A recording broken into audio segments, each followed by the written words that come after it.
Good morning. Welcome to the Unitarian Universalist Church of the Brazos Valley. My name is Reverend Kiya, and my pronouns are she, they.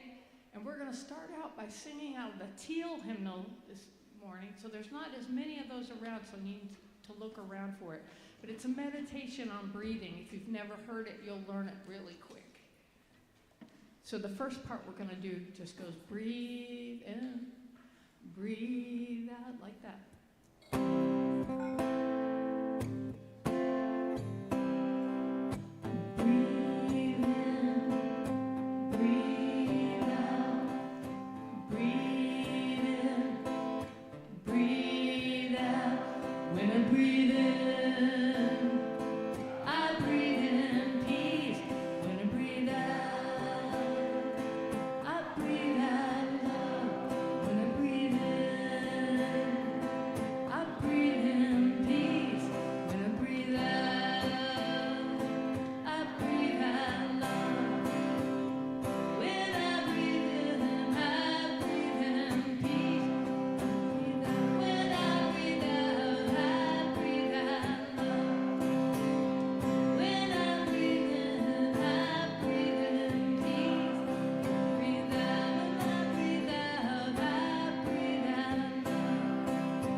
Singing, y'all.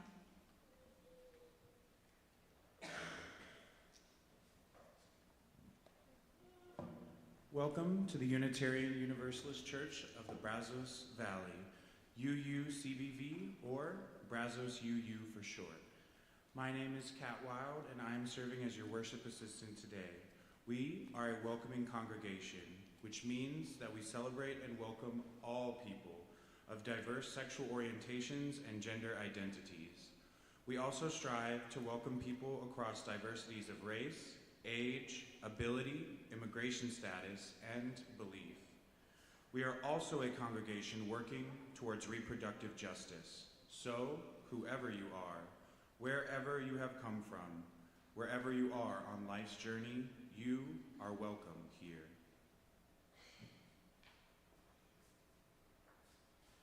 Yay. Our call to worship this morning comes from Martin Luther King Jr., who said, "When religion becomes so involved in a future good over yonder or up there that it forgets the present evils over here, it is as dry as dust religion and needs to be condemned." Martin Luther King Jr.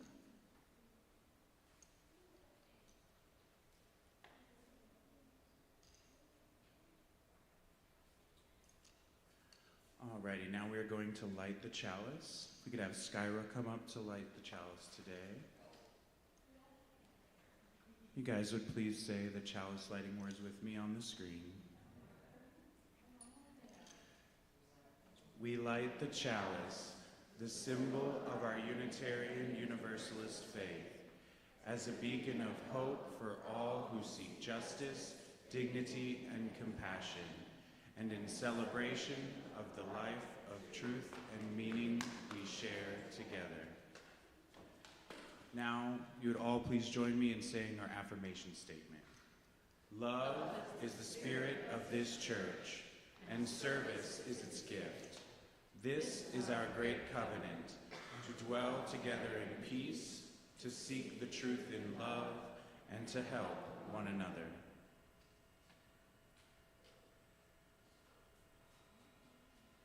As Unitarian Universalists, we believe that there's a spark of the divine in every being, especially the ones in this room. And we're so happy that you're here, and we want you to have a chance to introduce yourself if you haven't met each other yet. Just walk around and say hi, especially to the people you haven't quite met. And if you don't know somebody's name, it's real easy. You just go, what's your name again? But we have these groovy name tags that help. And I will let you know when it's over.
So this is a song of mine called Si Se Puede, which means yes, we can.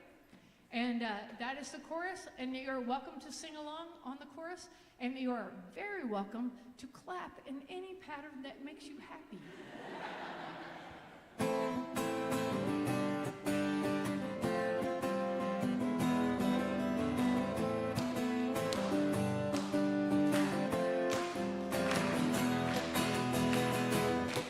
We are rich in this time, and our choices all matter.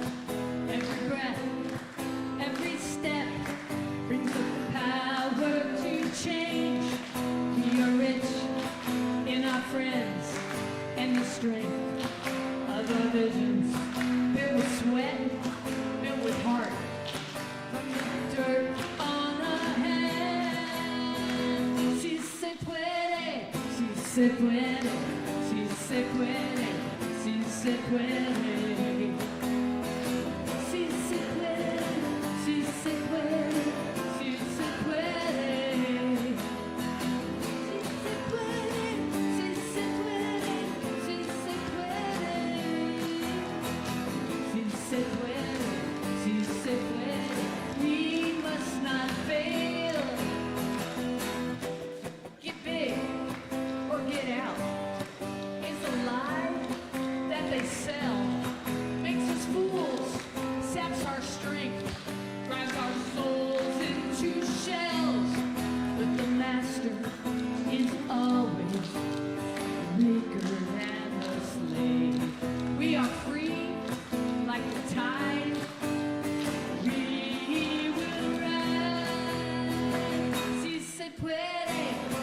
se puede, sí se puede, sí se puede. Sí se puede, sí se puede, sí se puede. Sí se puede, sí se puede, sí se puede. Sí se puede, sí se puede. We must not fail. Clapping solo, ready, go!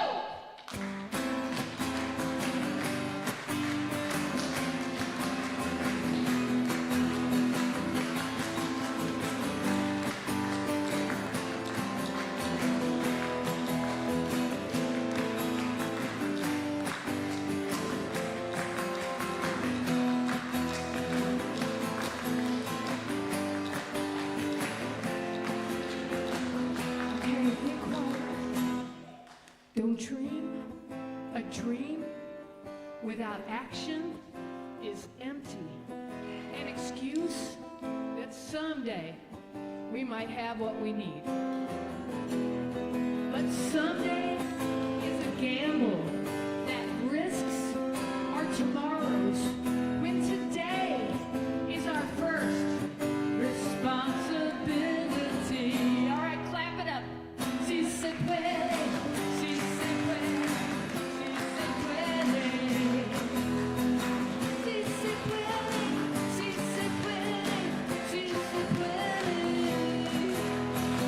Si se puede, si se puede, si se puede. Si se puede, si se puede, si se puede.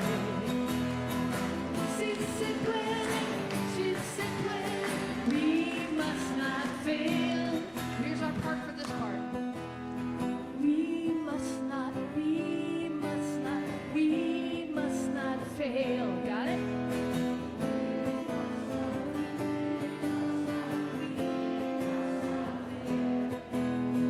We must not fail.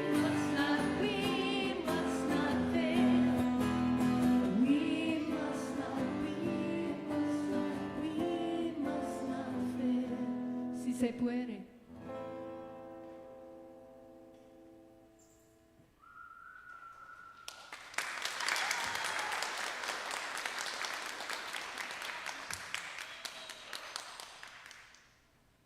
Good morning. My name is Allison, and I do a Time for All Ages every week. And today we have a really good story. But first, I have an important reminder. Next Sunday, the Carabiner Collections will be here with their mobile book library. If you have checked out books from them before and they're sitting at your house and you're like, I don't know where to return these, this would be a great place and time to do so. And if you have never checked out their collections, they have a whole variety of books from very, very small readers all the way up to adult readers. And they are LGBTQIA run and friendly. All right. So today our Time for All Ages is about the co-founder of the Catholic Worker Movement, a woman called Dorothy Day. And it's based on the storybook, Dorothy and the Great Quake by Barbara Allaire. So I want you to see if you can listen for how Dorothy took care of the people around her throughout this story. So Dorothy Day was born in Brooklyn, New York in 1897. At the time of our story today, she was 8 years old. Her sister Della was 6, and she had 2 older brothers. Her father was a newspaper sports reporter, and their mother took care of their children and their home. Dorothy was a very spirited girl. She's spirited, I love that adjective. A spirited girl who loved nature, playing outdoors, imaginary games, reading, and writing stories. She also had a temper that sometimes got her into trouble. She and Della were best friends for all of their lives. The setting for our story is Oakland in the Bay Area of California, where the Great Quake of 1906 occurred. Let's see how Dorothy and her family responded to the Great Quake. The night of the earthquake, Dorothy dreamed of a train with a loud, roaring engine. The train got louder and louder until it woke Dorothy up, rolling in her bed back and forth across the floor. The books tumbled off their shelves and the lamp fell to the floor with a crash. Things were falling and breaking all over her house. Dorothy searched through the house for her family. The dining room had dishes all over the floor, food spilled from the kitchen cupboards, and the light fixtures laid smashed into a million bits. Dorothy finally made her way outside, where she found her family standing dazed in the front yard. All of the neighbors were outside in their pajamas. When morning came, the neighbors saw collapsed chimneys and shattered windows, and thick dust coated the air. Over the tops of the houses, the sky turned dark, and it seemed the bottoms of the clouds were growing orange. Dorothy suddenly smelled smoke. Her father said, "I think San Francisco might be burning." By evening, refugees from San Francisco began arriving by ferry across the bay to Oakland. Hundreds and hundreds of people fled the devastation. The Day family watched the strangers walk past their home. One woman carried a baby and had 2 young children clutching at her skirt. The children were very tired. No one had any shoes on. So Dorothy's mother stepped forward. "Come, rest and drink some water," she said. Dorothy passed out water to the parched children. Soon, Dorothy's father pulled mattresses from their house and encouraged exhausted refugees to sleep. That left Dorothy without a bed, but she said that the grass was soft and gave up a mattress to help. The Days knew that they needed to feed their guests, but they didn't have enough food to help them all. So, Dorothy suggested asking the neighbors and the local grocery store owner to help. Before long, Dorothy returned to the Day home with the grocer's red delivery cart filled with food. Her mother set up a tent and asked neighbors to bring whatever they could to make a huge pot of hot and nourishing soup. When the entire neighborhood came together and gave their time and resources, people were fed. Dorothy and her sister Della went into their house and brought out all their clothes from the Day home and their shoes too. Dorothy organized games for the children, read stories, and sang songs. She even gave away her most valuable possession, her cherished doll, to a crying child who couldn't find her parents. All around her, people were giving away everything they had to help the people of San Francisco. Strangers smiled at one another, chatting and joking like old friends. Their hearts were warmed with kindness. Why can't it be this way all the time? Dorothy wondered. And then she thought, maybe it can be this way, at least a little bit, at least some of the time. As a young woman, Dorothy became a journalist and became more and more concerned about poor people. She remembered how her family and neighbors came together to care for those in need after the San Francisco earthquake. Dorothy later co-founded the Catholic Worker Movement in 1933. And this movement told about the problems of poor and working people and what Christian people should do to help them. They opened a soup kitchen and then houses of hospitality for people experiencing homelessness. Dorothy became a great American leader in the struggle for justice and peace. In many ways, Dorothy's experience during the Great Quake as an 8-year-old girl shaped her passion and her activism for the rest of her life. So, my question to you today is the same one that I had for you last week.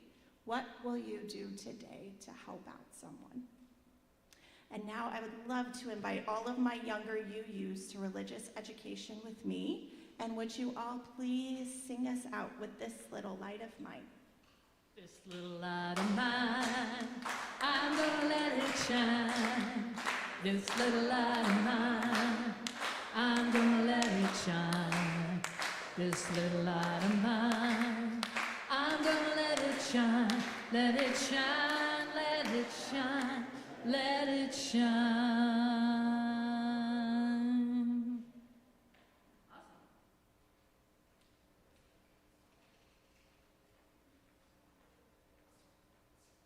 All right, this is the part that requires glasses.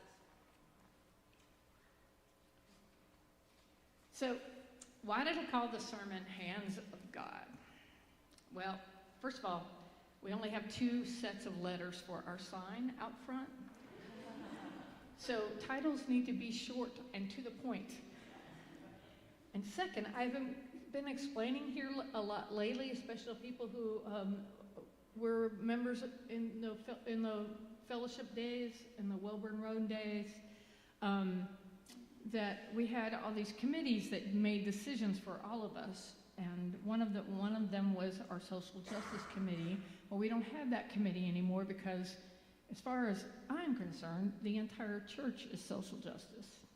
So that is kind of how we operate. And so we're pretty all committed. All of us participate as our individual lives allow us in creating the world we want to live in. And we want our children and our grandchildren to live in. We are not waiting around for Jesus or God to come down from heaven and fix it all. I mean, that'd be great. If they would like to, I would be real happy about that. But chances are we were designed with a desire to help everyone else and ourselves as well. And I assume that we were made wonderfully, because as a universalist, that's what we believe. So we believe that we were made wonderfully, and that if we have the desire to help, there's probably some divine inspiration behind that as well. And that's just the right thing to do.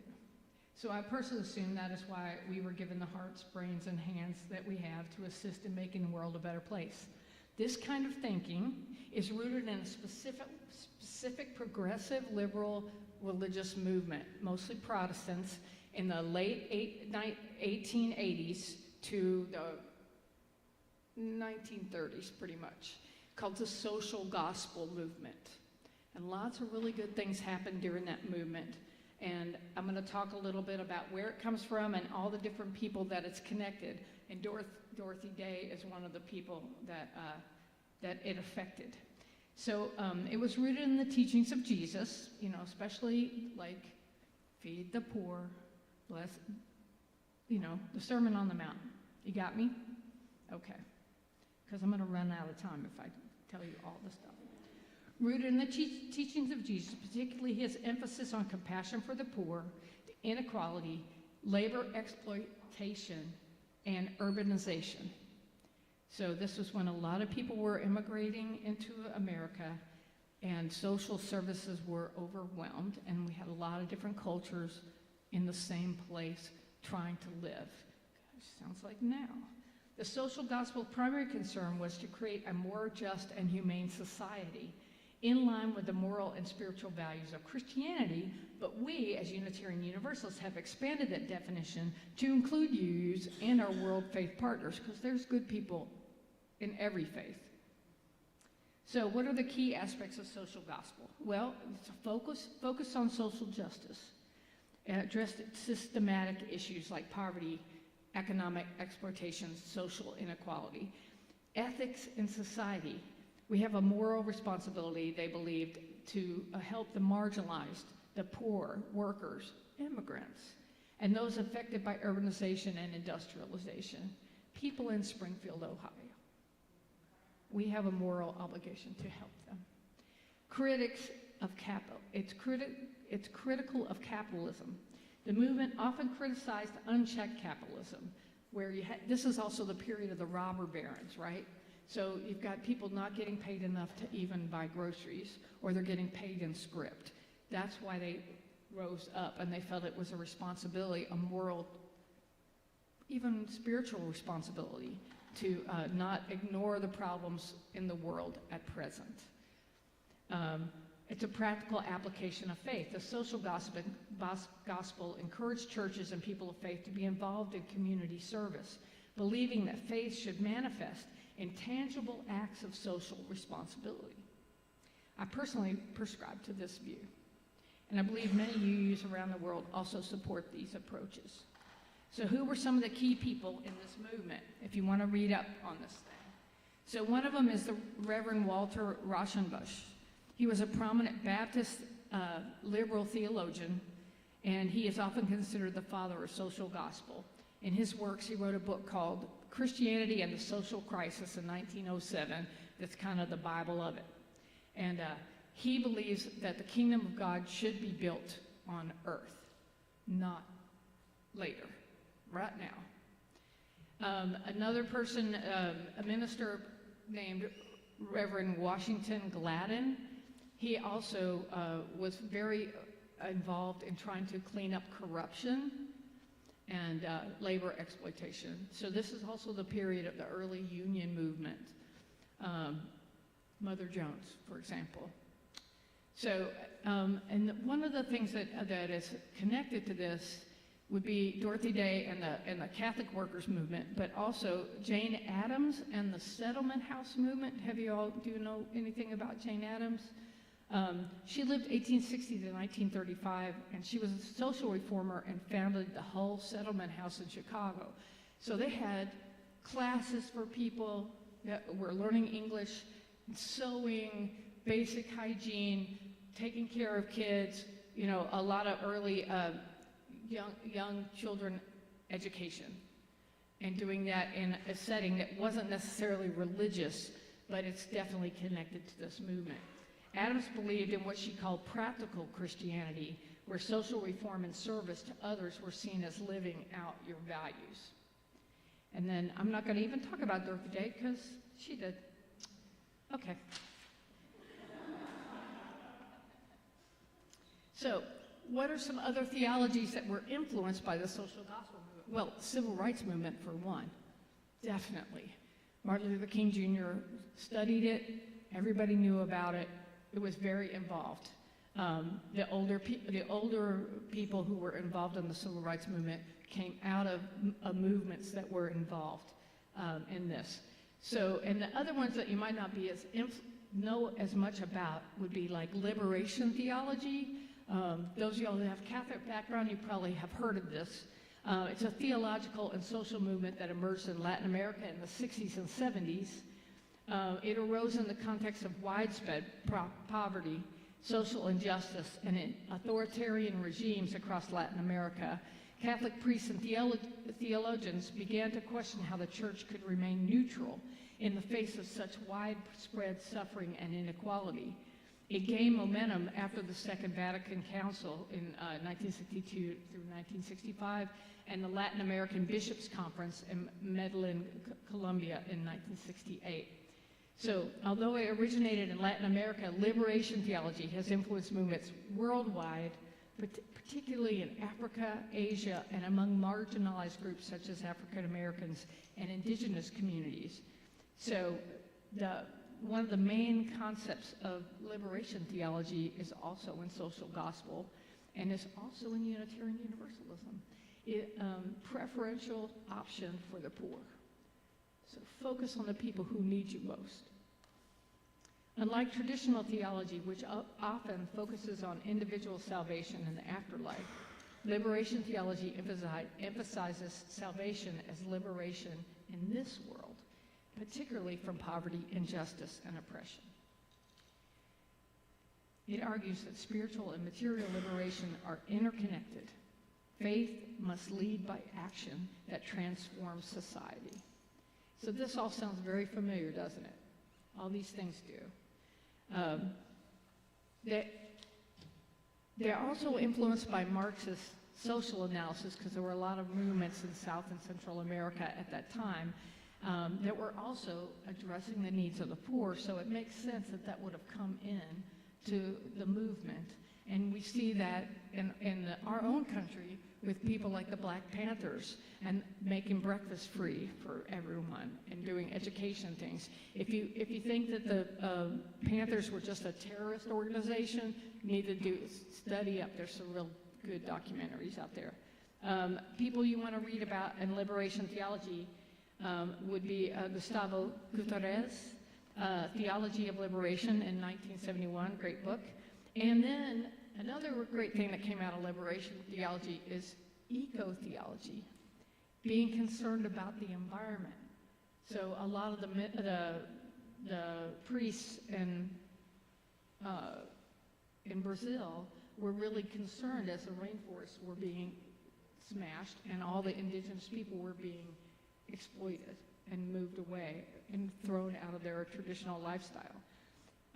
Another person you may have heard about is Oscar Romero, who was the Archbishop of San Salvador. And he became a martyr for liberation theology when he was assassinated in 1980. Black liberation theology comes right out of this in the 60s. Martin Luther King Jr. was not central to that, but he was very influenced by it, and the Black Panthers, people like that.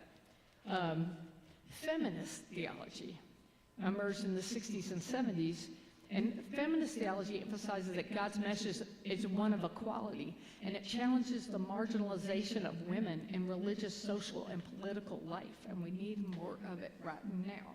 It often focuses on the reinterpretation of the Bible using feminist ideals and approaches. Like, anybody ever hear of Mary Daly? Mary Daly was a feminist theologian who was really good at breaking words down, so she took on the word history and would say her story, right? Little things like that, where it just makes you more aware. It seems silly now, but it wasn't silly then. It was very mind-blowing. Sally McFaggot, a Christian eco-theologian, advocated for a theology that views the earth as God's body. And there are a lot of people that I've talked about in here about that. Indigenous theology focuses on the experience and cultures and spiritualities of indigenous people, and it focuses on them. Queer theology. How many people have heard anything about queer theology? Excellent, excellent. So queer theology emerged as a movement that challenges traditional Christian teachings on gender and sexuality, advocating for the inclusion and affirmation of LGBTQIA2S individuals in religious life, and critiques heteronormative interpretations of Scripture. You know, because we are reading interpretations by people who weren't necessarily these people, right? The people who are marginalized are not the ones who are doing the translations. So I think we're missing a lot. And so it's good to have scholars go back and reread everything and think about it again. And as Unitarian Universalists, we're distinct from the historical social gospel movement, although we were much more in line and influenced when it was actually happening. There were many ministers in Unitarian Universalism, in Unitarianism and Universalism, because they were separate at that time, that were very involved in these movements and active. And all of even the social gospel is really, really influenced by many of our forebears, like Theodore Parker, who is the one who said, "The arc of the universe bends toward justice." That was him. He was cool. He got in a lot of trouble because he had a gun in his house, and he had a stop on the Underground Railroad, and he helped people get out of jail in the 1860s, and he had to run away to Italy, and he died there. So we don't get as much information about him as we should.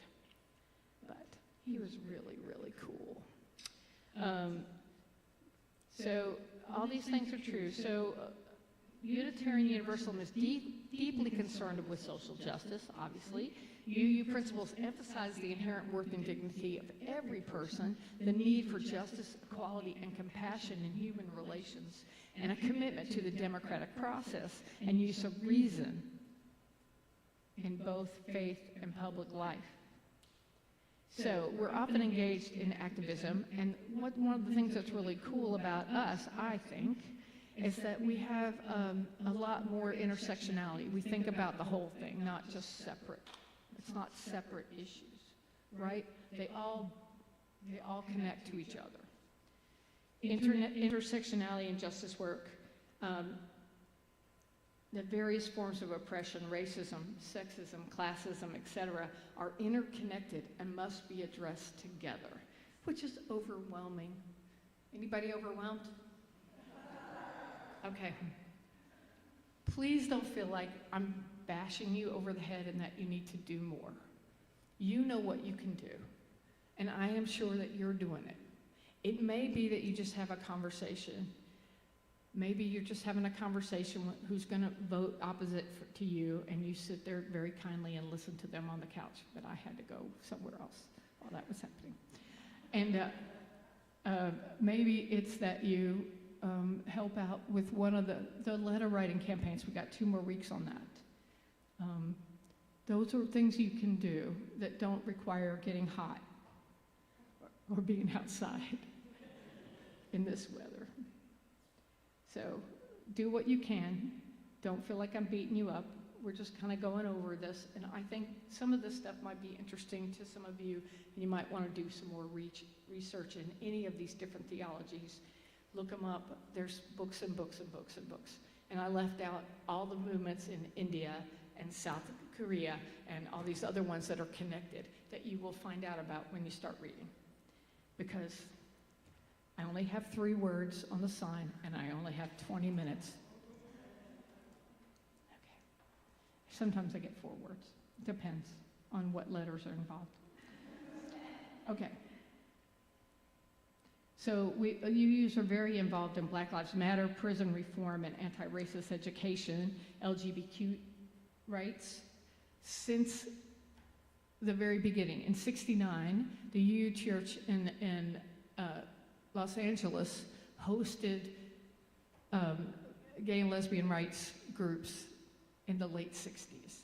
That's how long UUs have been involved in it. Environmental justice, we are very involved in that. What we have coming up next weekend is the beginning of our climate revival. That is connected to all the stuff that we're talking about. Economic justice, working for labor and poverty issues, making sure that people who work for us are given good benefits, that we take care of people right, that we treat people right. These are important things, and these are things that you have control over in your own lives. Advocating for living wage campaigns, housing justice, and anti-poverty initiatives, which we are always working for. So Unitarian Universalism can be seen as a spiritual heir to the social gospel and its commitment to linking faith with social action. For UUs, the sacred is found in the work of creating a world that reflects the highest values of love, justice, and human dignity, values that resonate with the social gospel tradition. So we are out making connections in the wider world. Let us find ways to connect with other changed-minded people of all faith. The social gospel thing is in all our backgrounds. If you're talking to, say, somebody who goes to the Presbyterian church, you can talk social gospel. They know what that is. And so it's a way to connect with our faith partners out there in the world and, starts conversations. And then they might go, and what do you all think? Shock. You mean you're not a cult? I thought y'all were a cult. This is another subject that might start these conversations. So let's do that, all right? And strengthen our connection to the long arc of those who have worked to bend the universe toward justice. Amen.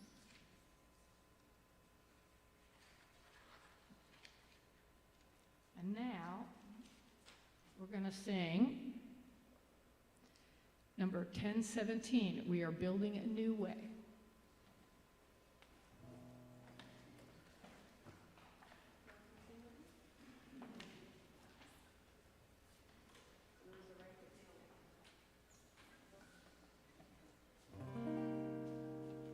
We are building a new way.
Now, let an offering be taken to sustain and strengthen this place, which is so sacred to so many of us, a community of memory and of hope, for we are now the keepers of this dream. This church shares the proceeds of our offering plate donation every week to help support important nonprofit organizations with which we work. The 4 groups we voted to support with this year's donations are the Brazos Valley Blessings, the Brazos Interfaith Immigration Network, the Trans Joy Project, and Tiny Hope Village. We vote on this every May at our congregational meeting, so please be as generous as you can.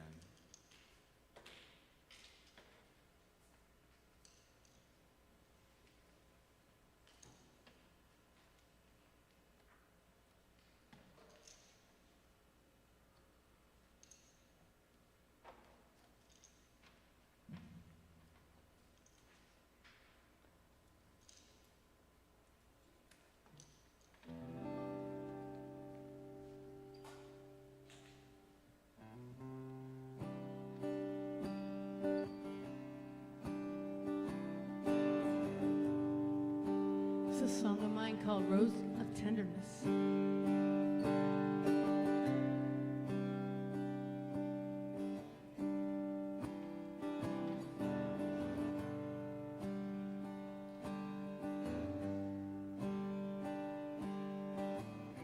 Sometimes I hear the angels whisper in my sleep, pouring out forgiveness and begging me to drink. The cups are never empty, they hold them out to everyone, but sometimes they just can't find me. I'm stubborn and I run. Everybody's got their secrets. You are mine.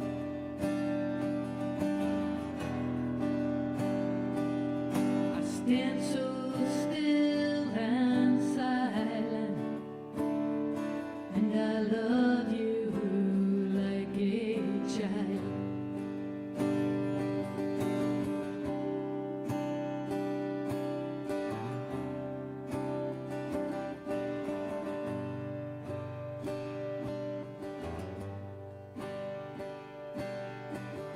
This love, it feels like diamonds, dragons in my heart. And although the curtain's rising, I'm not as sure of my part. I reach out to hold you, but I don't know how to stand. I want so bad to love you right, and I'll learn it if I can. Everybody's got their secrets. You are mine. I stand so still and silent, and I love you like a child. I'll sing this verse for John. I hope you wake up happy, clear and strong, and all your nights in passion, and smile with the sun. So take your time and travel all these roads of tenderness.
So why am I upset?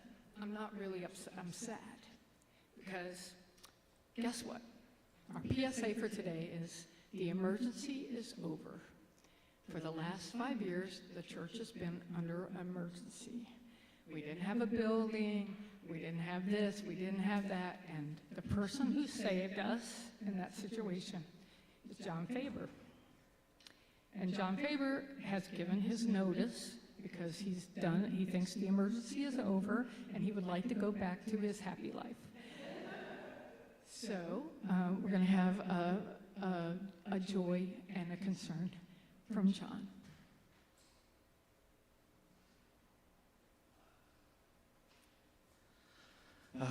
Well, thanks for that. Try not to cry. But, Brazos UU, it's time. It's time to tell you a few things. It's time to tell you that we are a self-sustaining congregation. We do not get help from the outside. In fact, we actually pay for help outside once in a while. We rely heavily on our church leaders, our staff members, and also our volunteers and voting members, you all. We can only operate on the generosity of our congregation's time, labor, and financial contributions. It's time to tell you that after all my years of service here, I can absolutely tell you that running a church is hard. And don't even include the pandemic part. This whole operation takes a village. It takes teamwork. And please give a hand for all of our leaders, our staff members, our minister, everyone, yeah, please. This is not easy.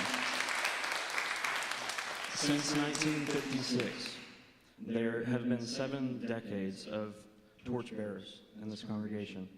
It's time to tell you that this is my last Sunday serving as our online administrator and tech support.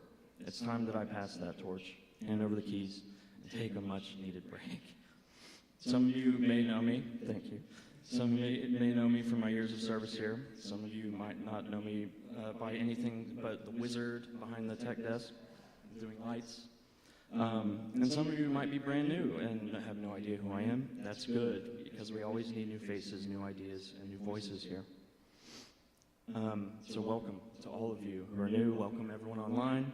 Hi Jerry, I saw your chat. So no matter how you know me, you might be surprised to hear that I'm not a church person. No, I'm not a church person at all. I'm not a religious person. I'm slightly superstitious at times, but I'm not someone who likes the word faith very much at all. No, at my core, I'm an artist, actually. Let me bust out my hair. Yeah. Much like our Reverend Kiya, my journey started with music. My adventures in music led me to discover a whole range of musical and artistic talents. Since the first day I held a guitar, I've been on a roller coaster journey of discovering who I am, what I'm capable of, and what my future could look like. However, I did not see this gig coming. Definitely didn't see a pandemic coming. No, in fact, one of my favorite jokes to tell is the time that my wife and I first walked into a church together. She stopped, looked at me, and said, "I half expected you to burst into flames." True story. Again, let's just say I'm not a church person, and my past experiences with the concept of church left me at odds with the whole idea. That is, until we discovered this church, started learning about the principles and values of Unitarian Universalism, and I'm sensing that many of the people who come here share that sentiment. Over the past 10 years, I've discovered Unitarian Universalism, volunteered in so many roles, served in so many different levels of church leadership here at Brazos UU. I dedicated my time and talents for several years during a pivotal time in our congregation's history. And then I found myself employed in a critical tech support role during the COVID pandemic, serving not only our congregation, but multiple UU congregations. Over these 10 years, I felt belonging, I felt inspired. I was excited to start redefining what it means to do church and to worship and have communion and all those trigger words for former religious folks like myself. Again, I'm not a church person, I'm a community person. As I began to discover the work that this congregation does for the wider community, I started asking myself, how can I serve this community? I started lending my professional talents in photography and design, found myself on the Sacred Space team, searching for a new home and everything that went with it since our original buildings were bulldozed. I found myself taking the last photos of the original buildings at 305 Wellborn, and the farewell service we held there before it was reduced to a grassy field where we now do our football parking. Over the years, I found myself making a series of logos and graphic designs, many of which you've seen in one form or another. And back in 2018, while I was serving on the board, I found myself rebuilding our church's website and social media. The whole time, I was simply asking myself, how can I serve this community? Where do I fit in here? And it actually fits really well with the Hands of God sermon. So yeah, the pandemic started, I got a phone call, and I had to invent this position that I called it online administrator and technical support to cover all of the things that I was juggling. And my home studio business was basically converted into the office of this church for a couple of years. By October 2020, I was fully involved in coordinating Sunday services. We had started our YouTube channel, again, hello YouTube, and begun producing Sunday worship service videos weekly. We produced hundreds of videos and had hundreds more views. By summer 2021, we had broken ground on the new church building, and for the first time, this congregation had hired a settled minister, Kiya, and Dr. Allison Faber, the full-time director of religious education. Yeah. And so this was a huge time of transition for our church and our congregation, to say the very least. On top of that, as we cautiously started meeting in person again at the Neil Rec Center, so began the saga of hauling the equipment in and out of storage units each week as we waited for this building to be complete. Sometimes storing it in my house or vehicles from week to week. We were unloading, setting up, running service, tearing down, loading up every week for 2 years in a temporary space. It was a lot. Somehow, during that whole time, we saw our congregation grow. How? You tell me. I would say it's a true testament to our community coming together and asking, how can I help? How can I serve? How can I share this burden? Because it truly takes a village. And then one day, mid-December 2023, I got a phone call. The day it finally arrived to start setting up this new building. After years of modifying blueprints, planning, waiting, taking photos, being disappointed with delays and setbacks, the day had finally arrived. We had less than 5 days to install and test all the equipment that we needed to install before the lifts were out and we couldn't get up there to those lights and stuff. I learned then that I could build a computer in under 5 hours, which was new. The following 2 weeks became an assorted hustle of emptying storage units, hauling truckloads of stuff around, and ultimately saying goodbye to our storage unit era by closing that last door and hauling off the last bit of furniture. Now, 8 months later, here we are in this building. We've been settling in. We've held fundraisers, memorials, anniversary celebrations, our recent first wedding. Congrats to Mike and Nicole. And thank you all again who have helped us get to this point. Since we held our first service in this building, I knew my time was near. This temporary gig that started because of the pandemic had turned into a 4.5-year gig. When we held our first high-definition live stream Sunday service, I knew my time was ever so close. When we finally had someone fill in on tech duties while I was out with COVID, hi Evan, thank you, I knew we had finally reached the point that I've been working on for so long, the point where I could hand off the torch to those who would carry the light for this congregation. It's been a long road to get here, and my service here has run its course. I'm handing the keys and some instructions over and getting some much-needed rest. It's time that I stop working 60, 70 hours a week between multiple jobs, 6-7 days a week. It's time my work life, home life, and church life don't all blend together anymore. It's also time for me to explore what it means to be a casual member of this church, which I don't think I've actually done before. It's time for a lengthy break from church service. I'm not going to disappear. I'll still be around playing Dungeons and Dragons and stuff, and you'll obviously still see my family, as this church is a second home. Dr. Faber will still be proudly guiding and teaching our younger UUs, and I'll still resurface for some live music and running lights and jamming with Reverend Kiya and Reverend Meg, and whoever else wants to jam, by the way. But for now, it's time to get back to being an artist and sleeping in on weekends. This whole gig started as an emergency pandemic situation, and now it's time to close that chapter. I have a lot of music to get back to. I have a lot of studio clients that have been on hold. It's time to get back to it. Finally, it's time to remind you that doing church is really hard, and it truly takes a village. You're in great hands with Reverend Kiya and Dr. Faber, our board of trustees, all of our dedicated volunteers. But I want you to ask yourself, how might I serve this community? How might I share this burden? How might I carry this light into the world? At the same time, I ask those of you who have been serving for a long time, longer than me, ask yourself and consider, is it time for me to rest and recharge? Is it time to pass the torch that I've been carrying? So I know my time serving this congregation was through some of the most challenging years this church has faced in almost 70 years. And I will forever take pride in helping this congregation not only survive, but thrive and grow through those enormous, unprecedented challenges. I wish all the best to the congregation and the staff as I move to this next chapter, personal and professionally. And I hope the work and impact I've had here will have a lasting, positive impact, even in the face of an ever-changing landscape that constantly challenges our UU values. And also thanks Kiya for this little guy. He's laying down on a pillow, and Kiya gave me a nice little note and said this is going to be in the studio as a reminder to rest. So thank you, and that's all. Can I have a favor? Yeah. Give me some color lights, please.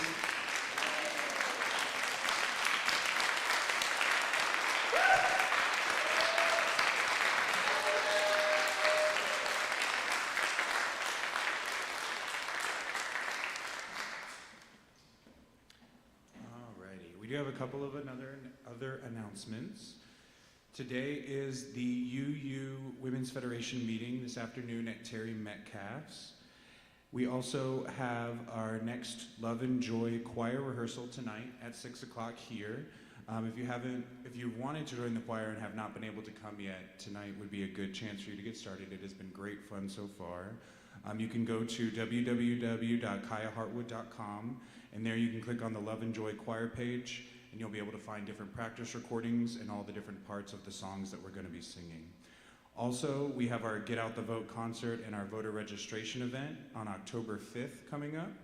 That'll be from 7 to 9 p.m. If you would like to perform and haven't had a chance to talk to Kiya, please do so. Everyone is invited. It's going to be a free event open to all. All right, and then you already did that. Okay, so we're going to go ahead and extinguish the chalice. You guys would like to join me in the words, "We extinguish this flame, but not the light of truth, the warmth of community, or the fire of commitment. These we carry in our hearts to give." Excuse me.